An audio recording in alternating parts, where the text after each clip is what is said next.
आपण पाहतात crime news Maharashtra marshal टाइम्सवर। पुणे शहरातून एक मोठी आणि धक्कादायक बातमी समोर आली आहे।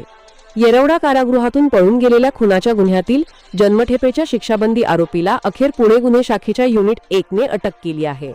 मिळालेल्या माहितीनुसार जनार्दन शंकर अडसुळे वय 35 वर्षे राहणार कासेवाडी भवानी पेठ पुणे हा आरोपी खडक पोलीस ठाण्यात दाखल असलेल्या खुनाच्या गंभीर गुन्ह्यात दोषी ठरला होता।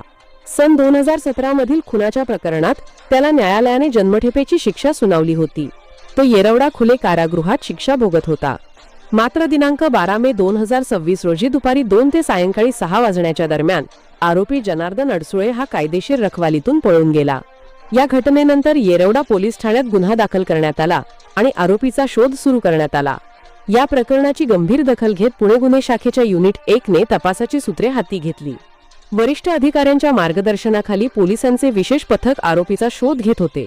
दरम्यान पोलीस अंमलदार अनिकेत बाबर आणि उमेश मठपती यांना गुप्त बातमीदारामार्फत माहिती मिळाली की आरोपी जनार्दन अडसुळे हा कासेवाडी परिसरातील म्हसोबा मंदिराजवळ थांबलेला आहे।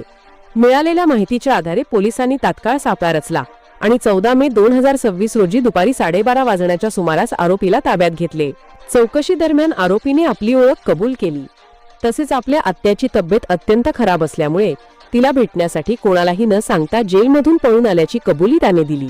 यानंतर आरोपीला पुढील कारवाईसाठी येरवडा पोलीस ठाण्याच्या ताब्यात देण्यात आले आहे। ही संपूर्ण कारवाई पुणे शहराचे पोलीस आयुक्त श्री अमितेश कुमार सह पोलीस आयुक्त श्री रंजन कुमार शर्मापर पोलीस आयुक्त गुन्हे श्री पंकज देशमुख पोलीस उपायुक्त विवेक मासाळ आणि सहाय्यक पोलीस आयुक्त शैलेश संखे यांच्या मार्गदर्शनाखाली पार पडली। तसेच वरिष्ठ पोलीस निरीक्षक अजित जाधव यांच्यासह पोलीस अंमलदार अनिकेत बाबर, शशिकांत दरेकर, उमेश मठपती, निलेश साबळे, अविनाश दळवी आणि इतर पथकाने ही महत्त्वाची कारवाई यशस्वी केली आहे। क्राईम न्यूज अपडेट पाहण्यासाठी पाहत रहा महाराष्ट्र मार्शल टाइम्स पुणे।